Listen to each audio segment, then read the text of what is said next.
There you go. Good evening, everyone. Thank you for joining us for our board budget subcommittee. This is for our board meeting scheduled for September 14th, 2022. Today is September 12th, 2022. And at this time, I have not yet received any public comment for this meeting. If there's anybody else on the call that has received public comment, please let me know now. I did not receive any comments. Thank you. So seeing none, I'll remind our panelists to please make sure they enter their attendance into the chat. And from there, we will turn the meeting over to our trustees, Trustee Zhang and Vice President of the Board, Trustee Prasad, to lead us through the agenda. Thank you. Thank you, Superintendent Kamick. So let's start with number one, which is 9.3. Authorize staff to enter into agreement with Capital Advisor Group through 2022 to 23 school year. It's $26,000. And Superintendent Seamak, can you give us a background of this program and what's the benefit of this? Yes, so this is a partnership that we would be entering into pending board approval with Capital Advisors. It's for $36,000 annually. And Capital Advisors is a group that helps with legislative advocacy at the state and federal level for things that may be influencing our students and our staff and our school district as a whole. In addition, they provide a number of resources throughout the year regarding the state's fiscal plans, both from a budget analysis standpoint and from how it applies to school districts with both higher or lower unduplicated percentages. And if there were a need, we could also work with this firm to discuss school facilities, also work on public relations if needed. And it's a firm that has helped many districts across the state and many county offices across the Bay Area. And given that we are one of the 25 largest districts in the state of California, I think it would be a good point for us to try and partner with Capital Advisors to leverage that influence at the state level towards policy that we think will be most beneficial for Fremont Unified. Okay, thank you.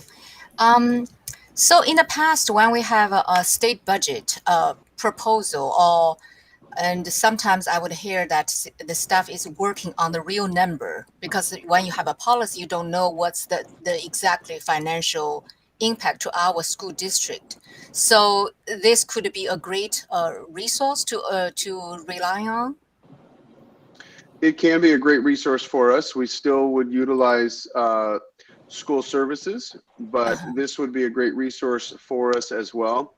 The other thing that it also helps with is, since they have direct information of what is being proposed and happening regularly at the state and the federal level, it gives Fremont Unified a chance in the very beginning to either have influence over some policy discussions or be ready to respond to changes in policy. And for a district our size, it's often helpful to have a little preview of what may be coming, because it takes a little bit longer to change the direction of a larger ship.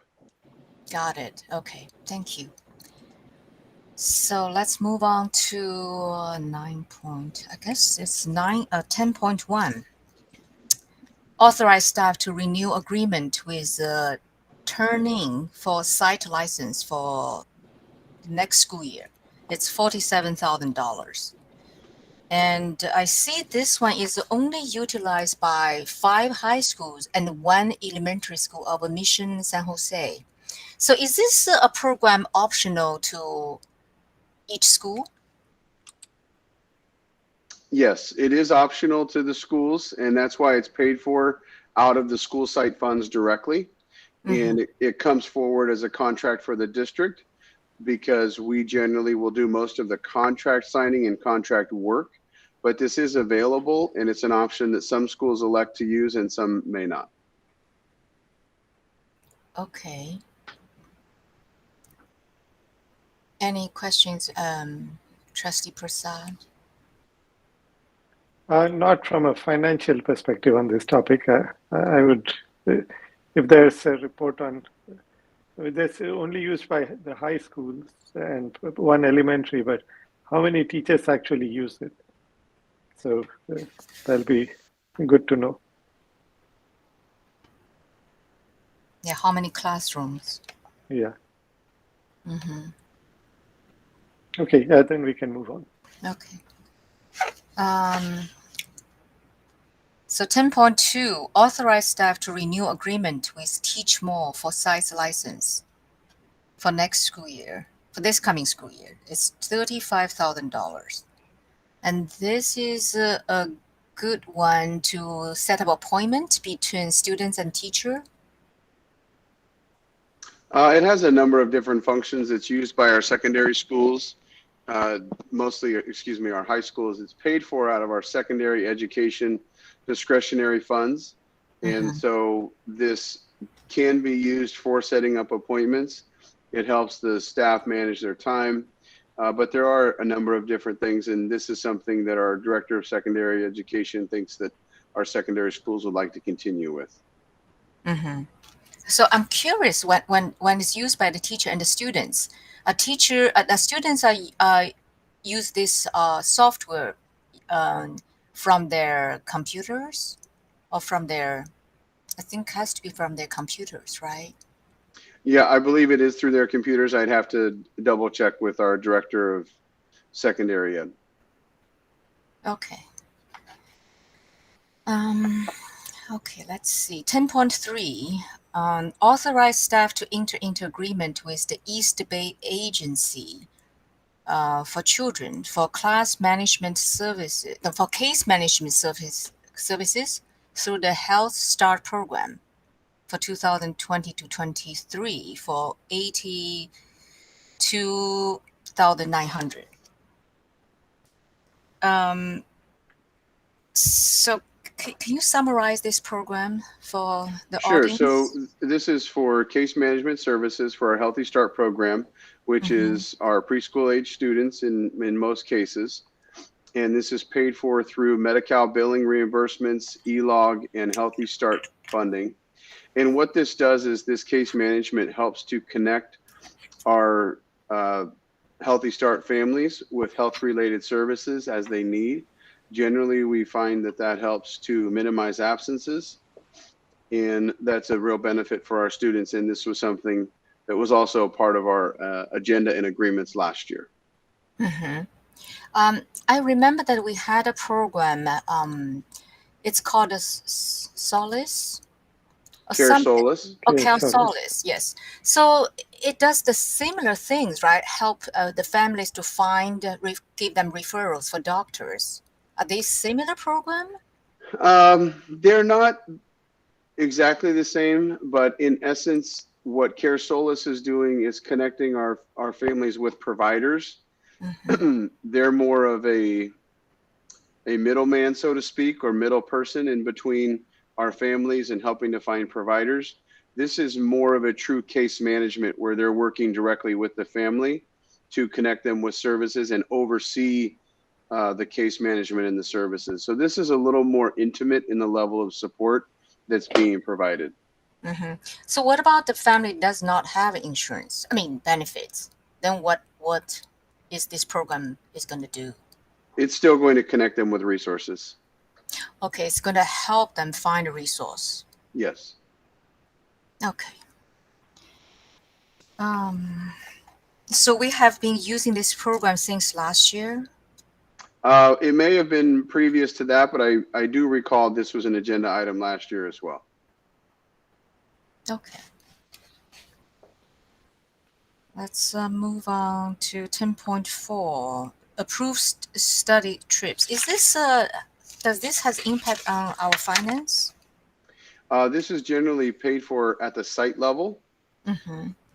So we'll have to So it will not have impact. maneuver our screen a little bit. This is the ASB funds from Irvington High School, so it would not be funded from our general fund. All right. All right. So let's move on to which one? Provide second reading.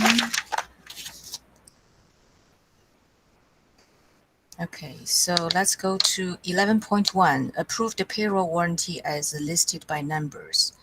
13.68 million, which is a standard item. That's correct. Okay, so let's move on to the next one. 11.2. Approve purchase orders as listed by numbers. 5.56 millions, and which is also nothing unusual. No, it's not unusual. It's a little bit lower than we've seen lately. Right. But in part because Fund 21 had some smaller expenditures during this cycle. And Okay, that's so Fund 21 is our building fund. right. So last time we got like what, 50 million? Last time I Yeah, think it was closer 75. to A I'd have lot. to look, but it was probably closer to 70 million, something around that. Yeah. And Mhm. that was due to a significant expenditures related to our bond program and Measure E, which comes out of Fund 21. Right. So Okay. any extraordinary thing in this item? No, The amount. Okay. not that I've seen. Okay. Okay, so let's move on to 11.4, right? Authorize staff to amend the child care joint use agreement for $8,000. And can you please explain? Sure. So this would be revenue that comes to the district. This is an agreement that we already have with an agency called Right at School, and they are already providing after-school care for Bringhurst, Blakehow, Cabrillo, Green, and Hirsch.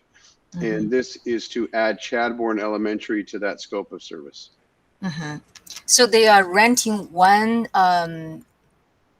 unit, right, from our school campus.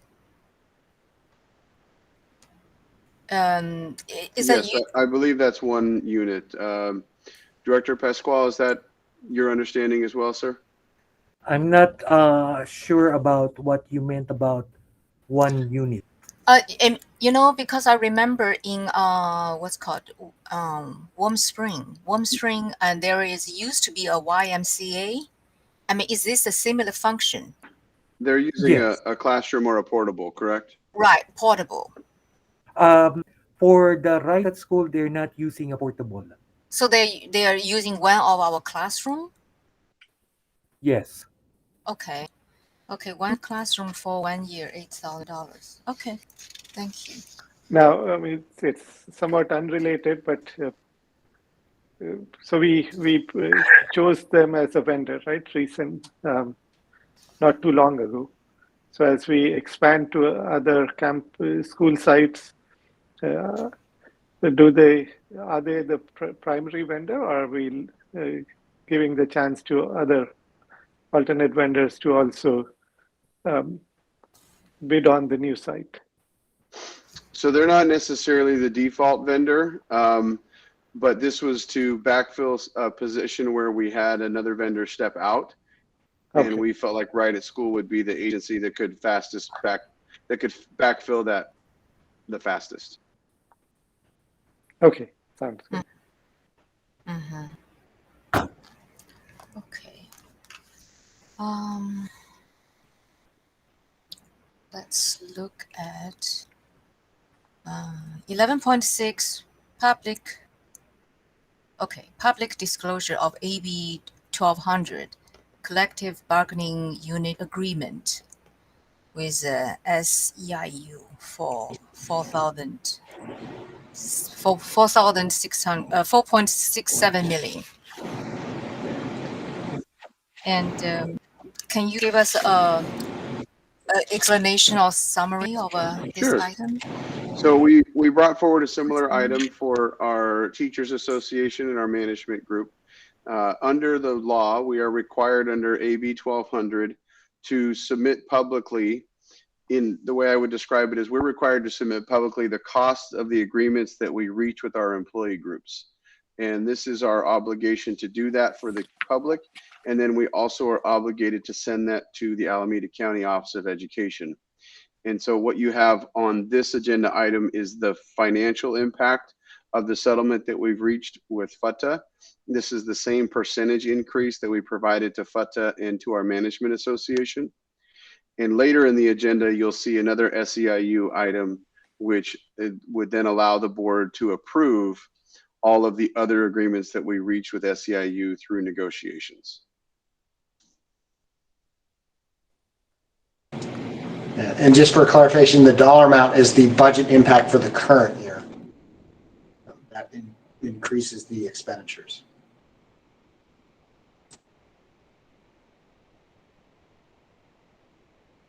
Sounds good. So, yeah, Yajing, you're on mute. So because it's not budgeted, because we have already set it aside from last year. We've set aside a portion of it. We've set aside the impact of the retroactive 21-22. This reflects both that and the ongoing 22-23 and one-time 22-23. Okay, got it. Okay, right.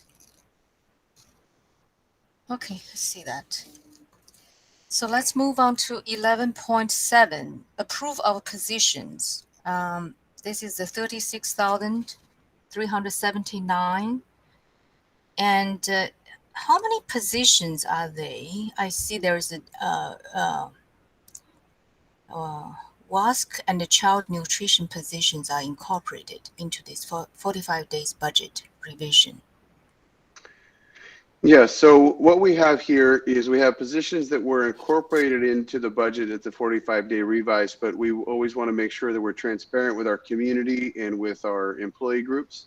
And so we're just bringing some positions forward for review. Those would include our child nutrition assistant positions, both level 1 and 2, and our WASC positions, which is the Western Association of School and Colleges accreditation. And when we go through a WASC program, we have an established practice where in that high school we provide 0.2 FTE additional staffing, which is in essence one more section of a teacher, because there's a lot of work that goes into coordinating that WASC accreditation. And then we have 2 other positions which are not yet budgeted, which create a fiscal impact of $36,379. And these are for a 0.2 FTE increase of library media assistants and a 0.25 increase in office assistant staff, both at Blaco Elementary. The reason for that is because of the increase of students that they've seen as a unification site for our Spanish dual immersion program. Okay, thank you. So let's move on to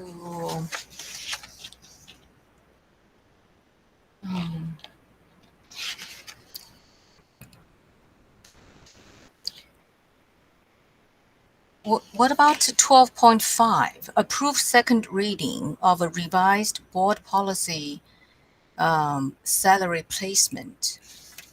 I read about this one. It's the change is from up to 5 years to 9th step. Is that, do I recall correctly? So there's a few changes in this. One is the proposed change pending board approval, which would allow an individual who's promoted within our district to be placed at an appropriate step as determined by the superintendent that's based on experience, training, and skill level. The reason that we do that, and it shall result in a minimum of 5%.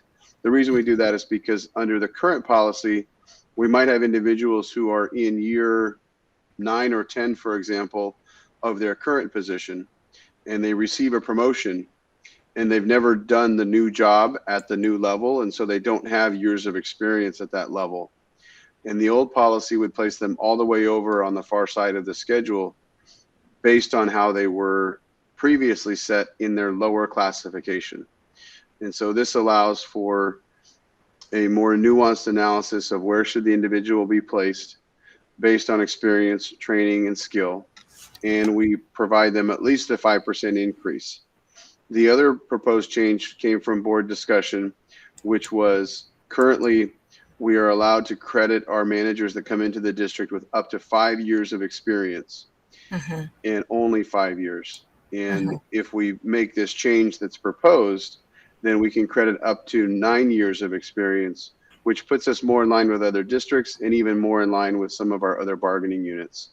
So this would be something that could help us with the recruitment of future administrators as well. Okay.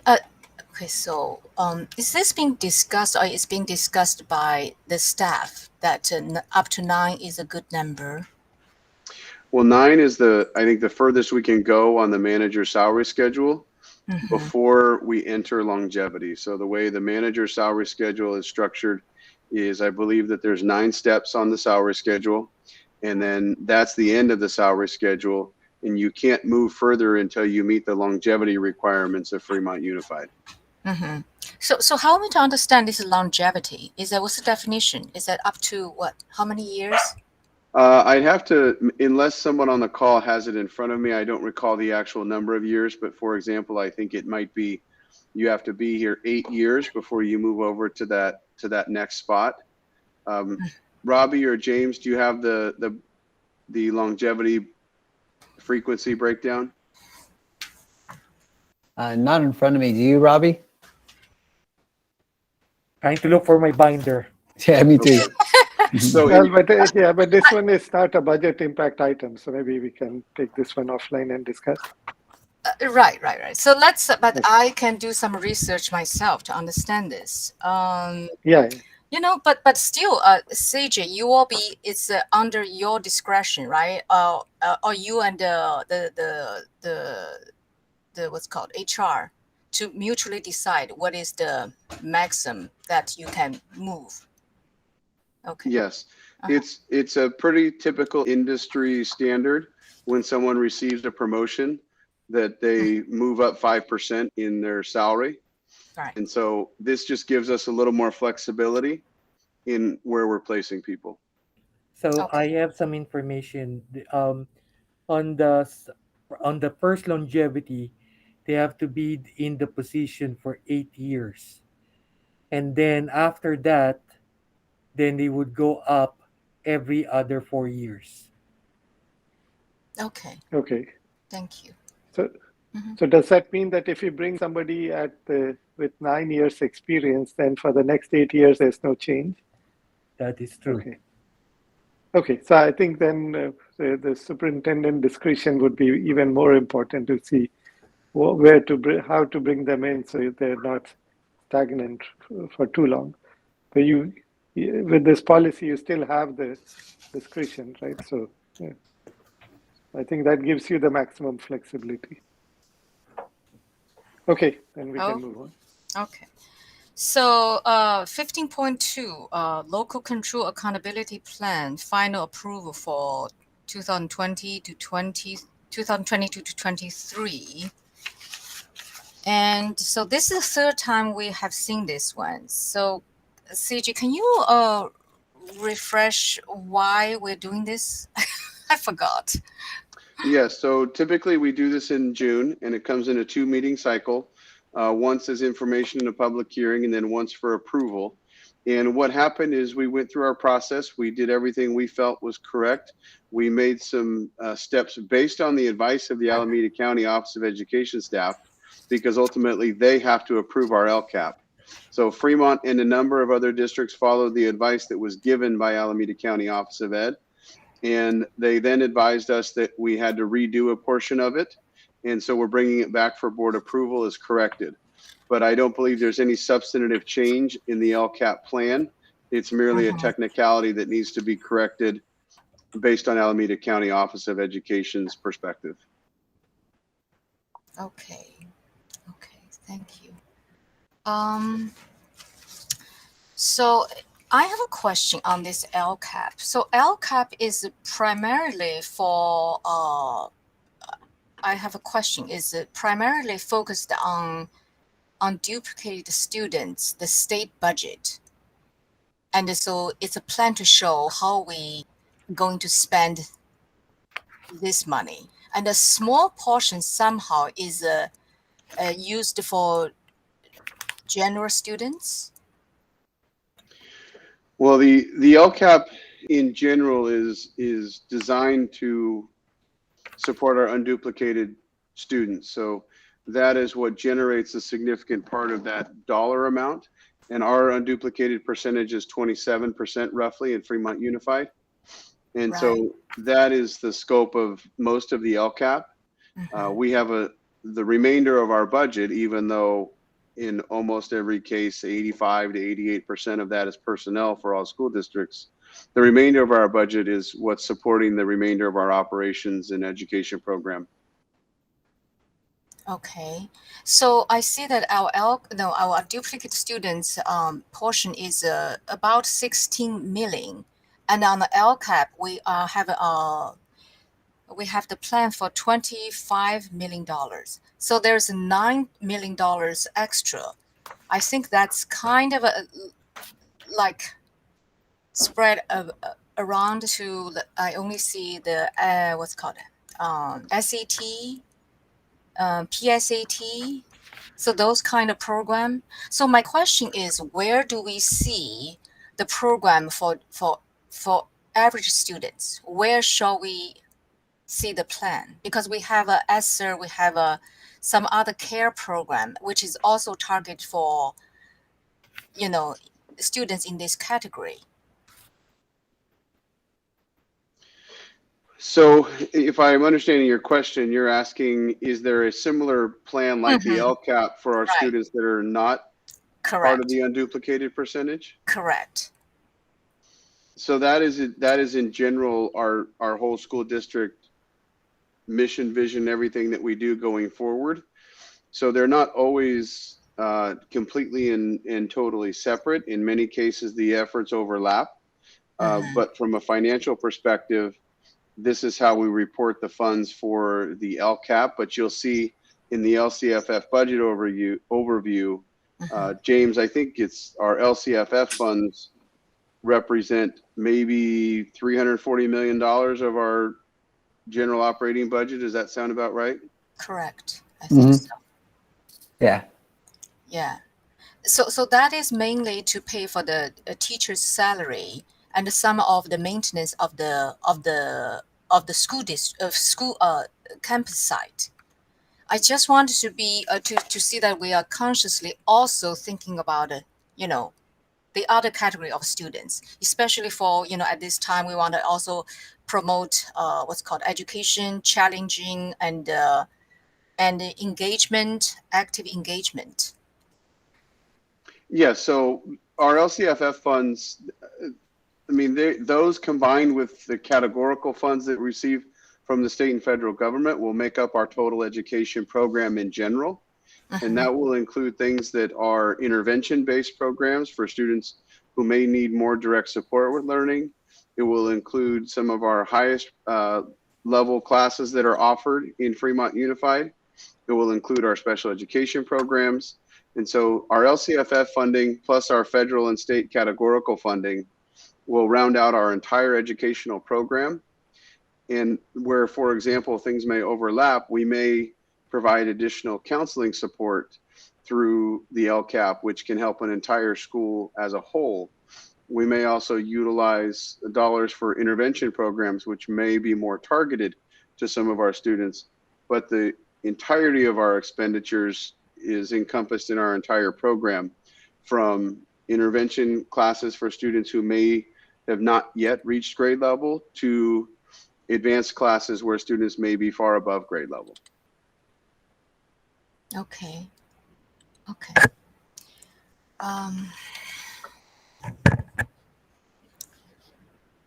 Let's look at 15.3 agreement between FUSD and SEIU for $4.67 million, and this is for the board's approval for the same content. Yes, so we had the AB 1200 earlier, which is a requirement under the law. And this is the item that allows the board to approve the tentative agreements that we reach with SEIU, which range through different articles of the contract. And it also includes the salary increases that we agreed to under Article 8. All right.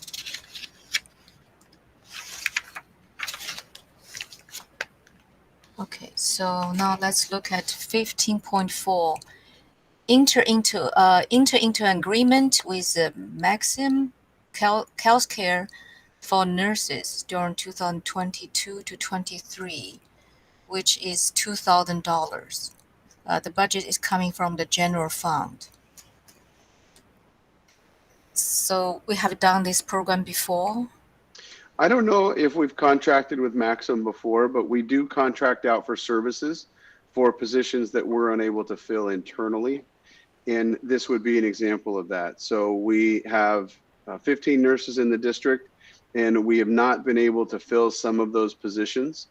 And in a response to that, we are contracting with this agency to provide licensed vocational nurses to help provide supports to our students.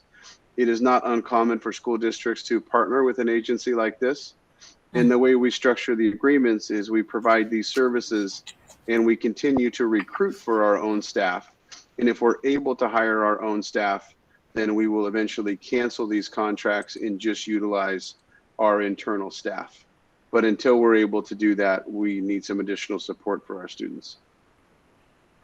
Okay. I remember we had this program last year, but I don't know whether it's with the same health provider. Just to add, we did have this vendor since 2019-20. Oh, okay. Thank you. Thank you, Robert. So now let's look at the regular agenda item 15. What's that? 15. Is that 15.1? I don't know which one is this. The regular, I'm not so sure. Oh yeah, 15.5. Secondary technology purchases for $2,000, which is the budget is from ELOG. It's for the program of Project Lead the Way. Yes, so this would be an expenditure from our ELOG, which is a categorical fund, temporary in nature, and the utilization request is for $200,000 to purchase VEX robotics kits. And these are things that are utilized within our Project Lead the Way courses. Excuse me. And what we're hoping to do is use this purchase to upgrade the VEX robotics kits that are being used. And this is coming from our Director of Secondary Education. See, here's my point, because see this one, the $2,000 we're using from ELOG, and I would like to see we have more program like this. So this would really help people, I mean, with their hands-on, with students, hands-on experience. And, but this is only for buying the kit and also for teachers' training. So will the teacher be trained online, or are they going to group together, or how do they get trained? I'd have to ask our Director of Secondary Education if the training is in person or if the training is virtual. Let's see if we do not have ELOG, and so where would the budget come from? I would like to actually invest more in this kind of program. If we didn't have ELOG, we could look at a few different opportunities. I think ELOG is a good use of these dollars, given the limited time frame of ELOG purchases. When we can buy things that might outlast the expenditure timeline of that month, I think it's a good investment. If we didn't have something like ELOG, we could, of course, look at the general fund. We could also continue to look at CTIG, or Career Technical Education Innovation Grants. We could look at partnering with other grants that might be available. And so there's a few different options that we could look at. But if nothing else, we'd be looking at the general fund. So I would like to find out, remember the statue of on your desk from the 3D printing? I mean, those from kind our of Irvington class, the Principles of Engineering. Right. So is this program, and is this funding, I mean, is it supporting for that kind of class? I mean, something like that. I don't think it's isolated to just that type of class. I think it will cross over into a number of courses. but we can certainly look at how we're investing in some of our programs that are specific to engineering, hands-on learning, project-based learning, and those types of activities. Yeah, I would like to see more of this kind of program. But thank you. But the bottom line is, ELOG funds are there, so we are using that here. And if it wasn't there, we would still fund this, right? I mean, assuming the entire board votes for it. This is the right direction. No, I for the think district. ELOG Yeah. is great, but I thought if we Yeah. don't have ELOG, maybe we would not even have such support for those kind of programs. But we need to promote those kind of programs. That's my Yeah, point. yeah. So that maybe we can discuss it in the meeting itself. But overall, this would be the right direction for our district. Okay, so now let's move on to 15.6, amendment to senior management employment agreement. And this is for our four up management position. Yes, so this is for our 3 of our 4 cabinet positions. So as the trustees know, but so our community knows, we have 4 management positions that are referred to as senior management positions, which means they work on an independent contract directly. They're not part of the management association or any other association in the district. And in this case, we're bringing forward a recommendation for both of our assistant superintendents and our associate superintendent to receive the same percentage increase offered to all of our other employees. Okay. So question is, when will Mr. Hillman, Daniel, right? When Yes. will he be here? He will be here on Monday, September 26th. Okay. Okay, so when did we reach agreement with him on the salary? That was We board approved his contract in well, anyway, that's July before or this. the end of June. Okay. I would have to go back and check the meeting. Oh, that's fine. That's fine. As long as it's before we reach agreement of this. So, okay. So next one is 15.7. Approve a proposed amendment to the superintendent employment agreement. So, as was the case for the other contracts that I just mentioned, this would be the contract for the superintendent, myself. And the reason that both 15.6 and 15.7 come forward is because it's required that those, if they are adjusted, be adjusted and discussed in a public meeting in the open session. In this case, the proposed amendments to the contract for the superintendent include the same increase provided to all other employees for the 21-22 school year, and half of the increase for the 22-23 school year. The remainder of the employees receive 6%. This would be 3% for the superintendent, and there's no proposed increase for the 23-24 school year. In addition, this would, if approved by the board, extend the contract of the superintendent an additional 3 years beyond this current year. Okay, great. So we're so glad that all this important agreement will be done for the coming Wednesday.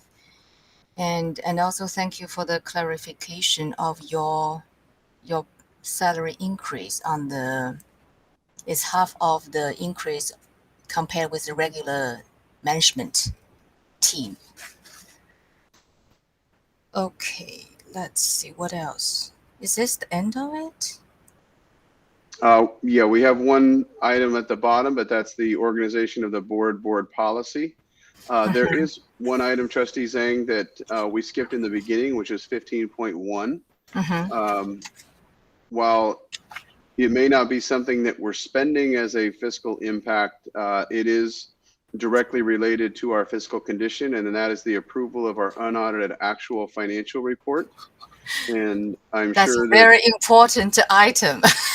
It is. I'm so sorry. That's okay. Okay. I'm sure that either Director Arcala, Director Pasquale, or Associate Superintendent Colby can give us a brief summary of where we finished. Absolutely. I'll go ahead and take a stab at it. So one, I want to thank the team for putting it together. It's always a lot of work when we do the unaudited actuals. It's hard to describe to everybody how much work it takes, but there's thousands and thousands of transactions and lots of rules. This is the one time of the year that we're not projecting. We're actually doing it based on specific rules and guidelines according to accounting standards. The good news is, one, everything is positive and balanced, and we're in a slightly better fiscal position than was estimated. On the unrestricted side, it was very, very close to our estimate, which is different than in prior years. So we were, much closer in estimating our fund balance.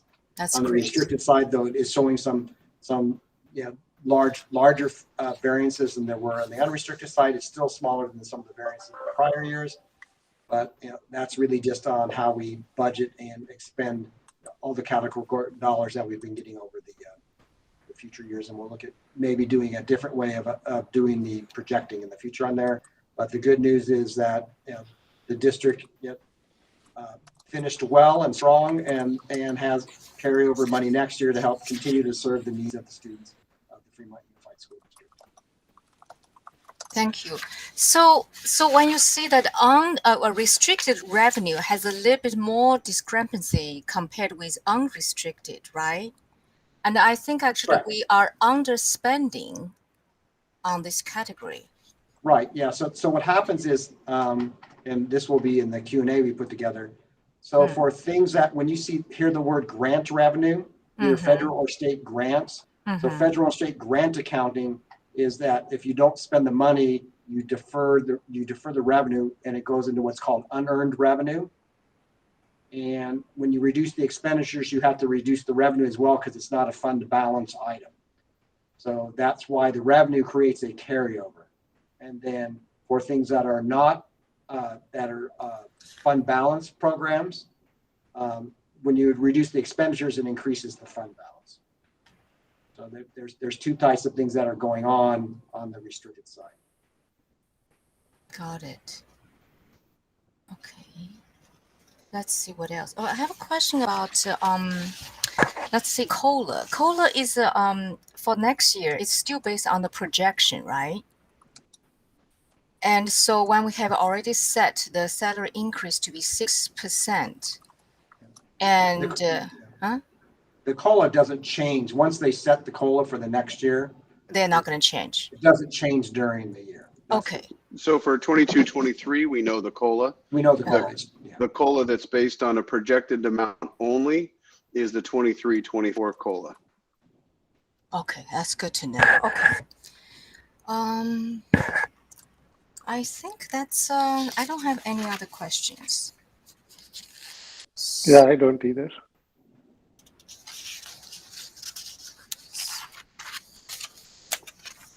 Well, So, so yep. Thank you so much. thank you. We can adjourn here. Bye-bye. Take care. Okay. Bye now. I'm surprised, James. Oh, that's great. Did they have any questions? Yes. That didn't take long at all. That was great. I was expecting to be here for a while. You're still recording this, James. Oh, that's true. All right, I'll see you later. Okay, thank you, James. See you, buddy. Bye-bye.